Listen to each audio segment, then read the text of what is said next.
Hello underwater friends. Today I'm going to give you 5 tips on how to do great underwater video using your GoPro or any action cam actually. Tip number 1, you want to have a good buoyancy.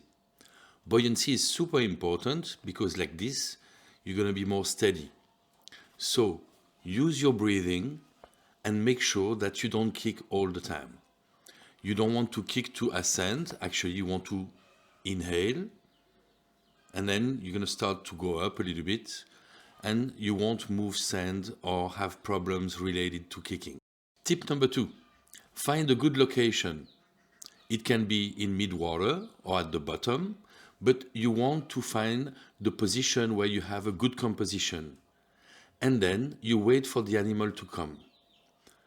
It's very bad to swim behind the fish. First, because it's going to be tail only, and your fish is going to be scared, so it's going to swim away. And also because if you stay in one position that you picked before, the composition is going to be nice, and you're going to wait for your animal to come in the right place, and then when you will shoot it, it's going to be a very nice shot. Also, by picking your position, you're going to make sure that you're not facing the sun. Like this, the contrast and luminosity are going to be nice, and your animal is going to be well lit. This is very important, especially if you don't bring light. Tip number 3, try to be as steady as possible. There is nothing worse than a shaky footage. So what you want to do is hold your camera with 2 hands and make sure that you don't move too much. So you can stand at the bottom. Of course, you want to make sure that there is no coral or anything that you could damage at the bottom. And like this, you can be steady already. Then it's good to use a tray. You can put your action cam on a tray with 2 handles. Like this, you're going to be holding it nicely and tight. I really don't recommend to use selfie sticks or those kind of things, because any movement you're going to have with your hand is going to be multiplied by the length of the stick. So, especially if you have Parkinson or you drink too much, well, no stick. To control your camera, it's important also to look at your monitor. You see what you film. So if you already see that it's shaking, then you can relax, try to stay still, and then it's going to make it much easier. If you're in mid-water, it's the same principle. Use 2 hands, hold your camera tight, and make sure that you don't move too much. You don't want your arms all the way out because otherwise it's going to be difficult. So you want it bent a little bit. And then hold your camera like this and make sure that you don't move too much. Tip number 4, try to film at the level of the subject. What do I mean?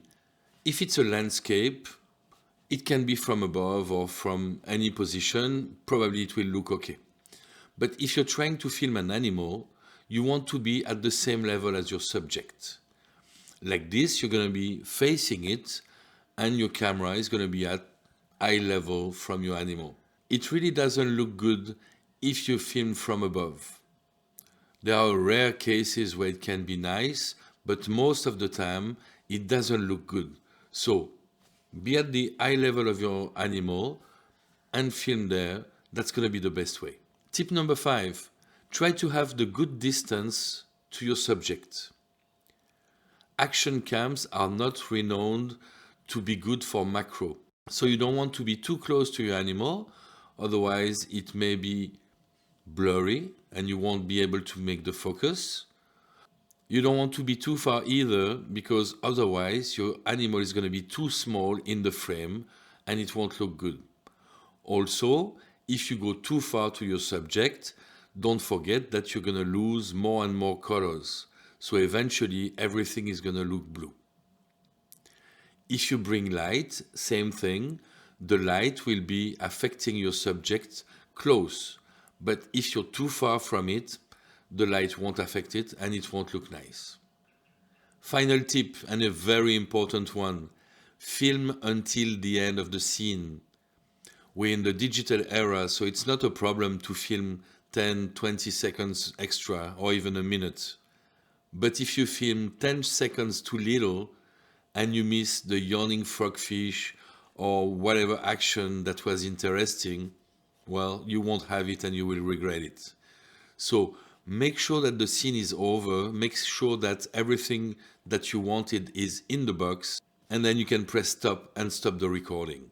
One very important thing also, when diving, it's very important to make sure that you're safe. So dive with a dive buddy, check your instruments frequently, and make sure you have air. Without air underwater, it becomes very difficult. So I know you're going to be excited to film many nice creatures underwater, but don't forget to check your instruments and your buddy very often. I hope you like this video. If you want to see more, there is a series, GoPro from A to Z, where you can learn many things. So I put it up there. And I will see you in the next video. Bye bye. Happy bubbles.